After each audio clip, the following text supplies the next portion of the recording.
Hi friends, strangers, internet. I'm here with another casual unboxing video. So this is the same setup that I used in my unboxing Cleona eyeshadows video. And the same day that I got those shadows, I also got my Rephr Kickstarter collection. I'm so excited. Although some of them annoyed when like two packages come in one day because I get all the excitement of opening them together, but that's my own issues. So I supported Rephr back when they did their Kickstarter. I definitely find that the small YouTubers that they all kind of collaborated and sponsored were highly influential. I've had interest in higher end brushes for a little while now, but never really felt like I found the right choice for my budget and everything else. And I love a good Kickstarter. There's a lot of bad Kickstarters out there with companies that are not fulfilling their perks, but a good Kickstarter I love supporting them. So this Rephr one, I just felt like they've roped in enough influencers that if they were to fuck around and not fulfill their Kickstarter, there'd be some big issues. So trust issues on my end aside, I decided to get the whole set, and then they added the bronzer brush as an option, and I added that on. So I have a lot of new brushes. So when I opened up my front door today, I had this box and then I had this bag. And this box I could see was from Cleona. This bag didn't have an identifiable return address, and I was like, what did I order that's like would be shipped like this? So first impressions, I feel like they skimped a tiny bit with their shipping packaging. Actually, yeah, you can see it. The cases that they put them in got beat up during shipping. Now, like, is that a huge deal? No. But did I spend $250 on these two things? Yes.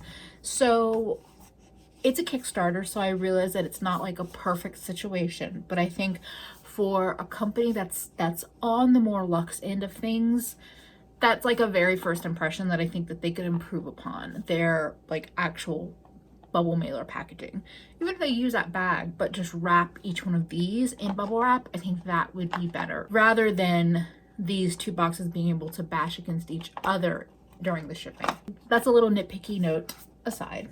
So I got the Core and the Bespoke collection. I'm not sure if they're divided up like that.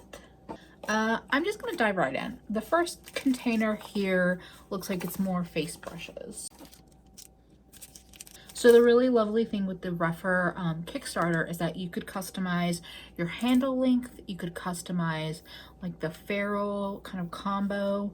I got the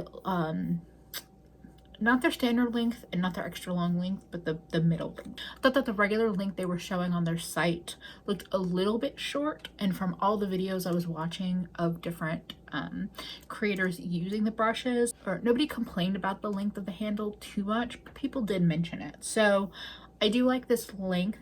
It's like long enough but doesn't feel too long. It's also long enough that it will sit in my brush holder. I don't think the brushes, well, that brush hairs will actually get squished. Speaking of the brush hairs, wow, these are soft. Okay, so the first brush I opened is the 19. Wow, that is soft. I have like a couple of natural hair brushes. My favorite eye blending brushes from Coastal Scents, the ones that I use the most, are actually natural hair. I find that they grip and blend the shadows the best, but I don't think I've ever felt anything this quality. Okay, I do have a Wayne Goss fan brush that I got in the lucky bag from Beautylish, but I've never felt a brush with this soft of hair that's this like dense. And, oh, I could do this all day.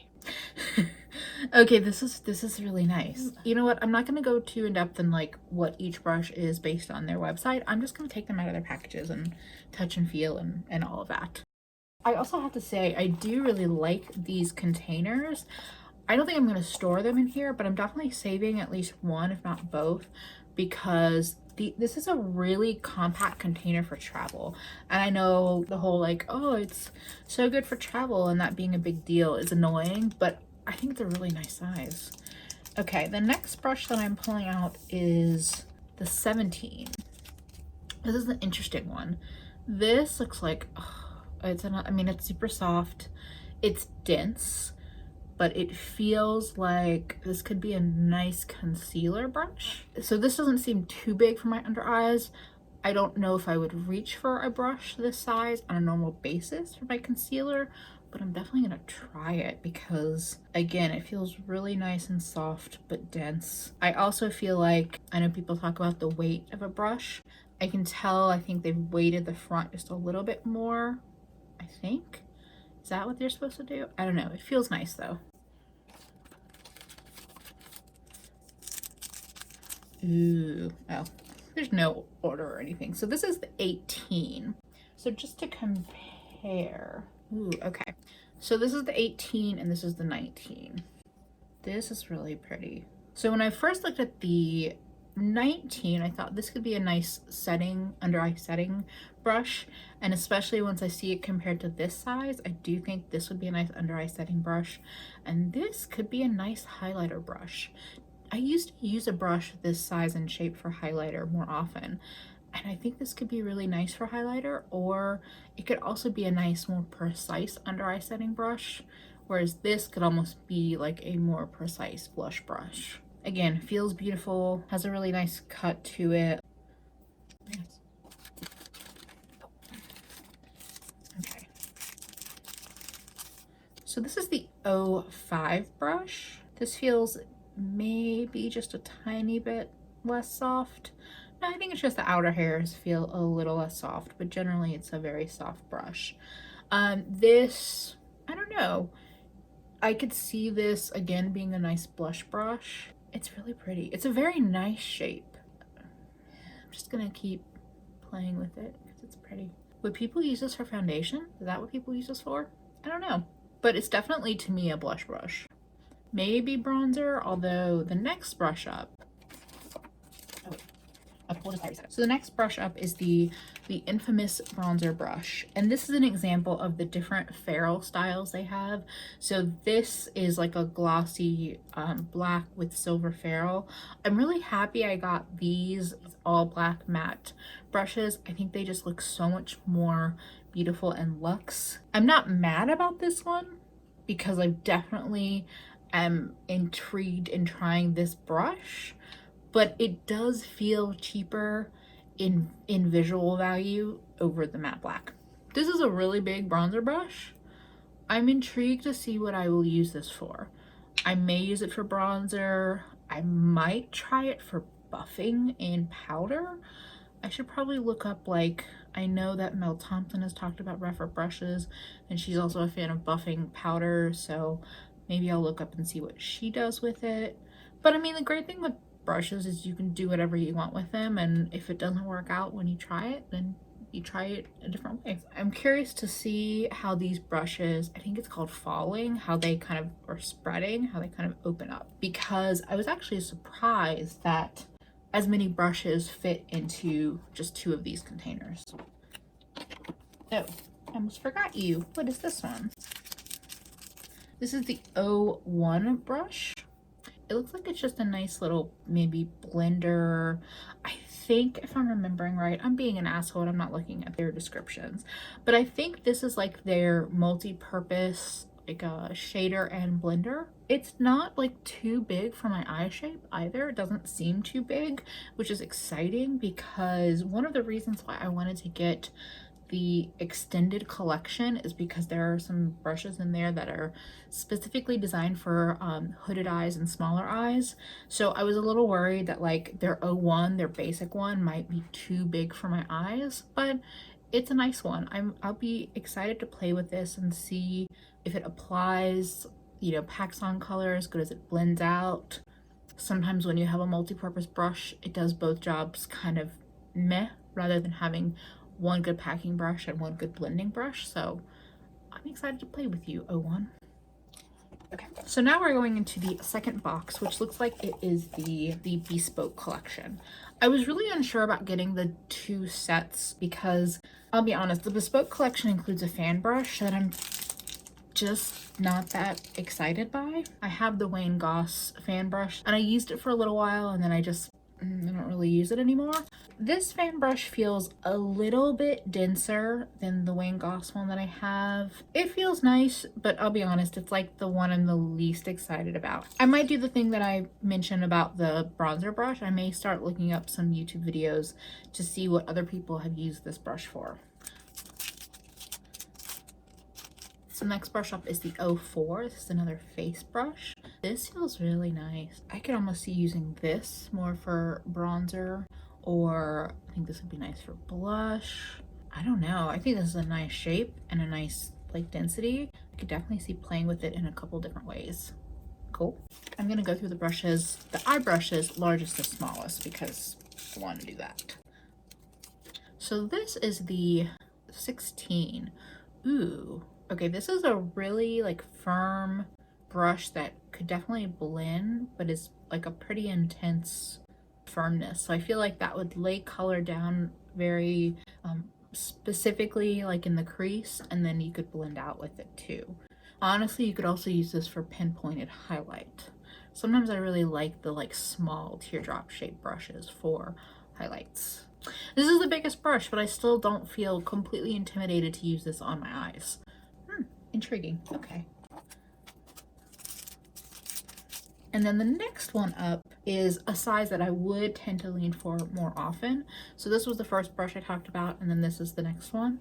So this is the 15. Okay, this was the 16, this is the 15. So this is a smaller but similar density kind of blender brush. That's exciting. It's a similar shape to one of my favorite Coastal Scents brushes, possibly a tiny bit larger. So I'm very excited to use this in the way that I use that brush and see how it works. Let's see. Ooh, oh, but now we're talking, now we're speaking my language. The 14, this little baby. We'll continue to compare. So 16, 15, 14. This little baby, this looks like this might be a new best friend. It's a little bit small, but I like that. Oh, that's exciting. That's a small brush for me. Yeah, that's a nice small blending brush. Oh, wait. There's another one even. Oh, I kind of forgot all the brushes that I got in this collection. Okay, this is the 13. And this is even a little smaller. It doesn't have the pointed tip. It just kind of has a rounded tip. And it's a little less wide. Oh, between these two, bitch. Okay, I'm, yeah. Oh, yay. Yes, I'm very excited by all those blending brushes. Now, we have 4 more brushes to go. Let's see.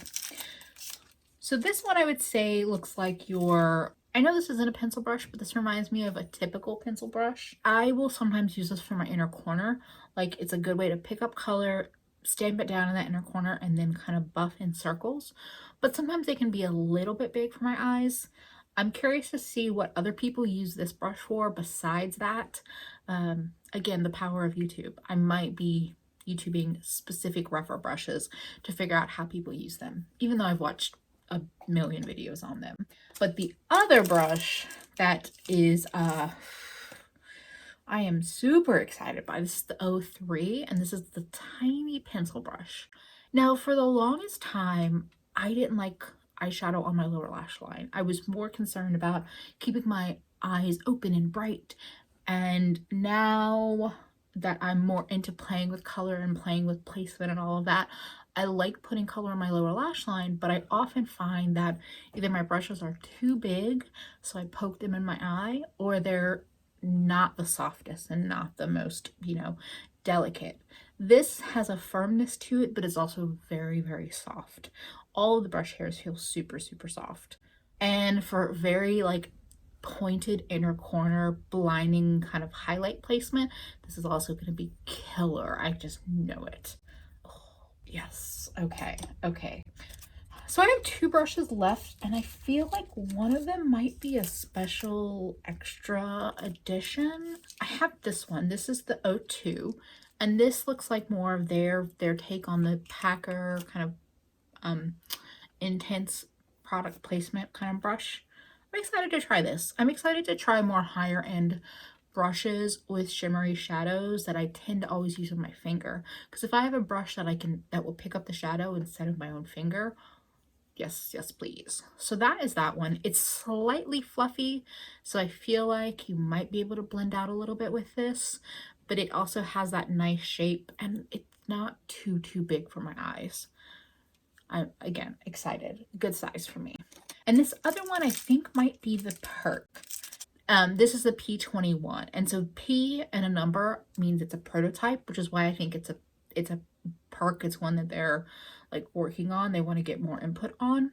This looks like it's a thinner, flatter version of this brush, but it's also a little bigger. This looks quite a bit like my go-to Alamar and ColourPop brushes that I use to apply glitter glue, and sometimes I'll use them to apply shimmers. So I'm excited to try this because I'm curious to see if a higher end brush changes how a shimmer goes on, or I probably will try not to use this for glitter glue because glitter glue is pretty gross on your brushes, but for actually applying the shimmer, I'm excited to try it. I think more excited by this one because it's a slightly different shape than I've used before, but they're both welcome in my collection. So I'm very excited to play with this whole collection of brushes. One of the reasons why I got my little Halloween cloche and why I was looking for a cloche is because I knew I had all these brushes coming my way and I want to try to take care of them a little bit. And I don't want to just like let them get used and abused, especially by my cats. They can get used and abused by me, but that's I don't know why I decided to mention that. But so I'm excited to put these in that in my brush collection. And to be honest, my goal probably is to only use these brushes for the next couple of weeks or more to see if I can like do everything that I normally do with these brushes, see if any of them are extraneous from me and all of that. And probably what's going to happen is that after I get my grubby paws into these brushes, I'm probably going to see a brush declutter in the future. Does anybody care about brush declutters? Would you want to watch that? Let me know. I watch them, but I also like consume far too much YouTube beauty content than anyone human should. These are my new Rephr brushes. I'm very excited to dig in. If you own these Rephr brushes and you have any pointers or anything that you do with them that I didn't mention, definitely leave them in the comments. I hope you enjoyed this kind of casual style unboxing video. I kind of think of them as like real life unboxing, meaning like I'm a real person. I don't get PR and I don't have a million packages coming to my door. So if I were to do more unboxing videos like this, it'd probably be this style of just like 1 or 2 things. Do you like that? Do you care? Are you even this far in the video? Let me know in the comments. If you did like it, feel free to give me a thumbs up. Subscribe if you haven't subscribed, and if you have subscribed, thank you for coming back and watching this hot mess. I hope you have a wonderful day. Thank you for spending a bit of it with me. I hope to see you again real soon. Bye, friends.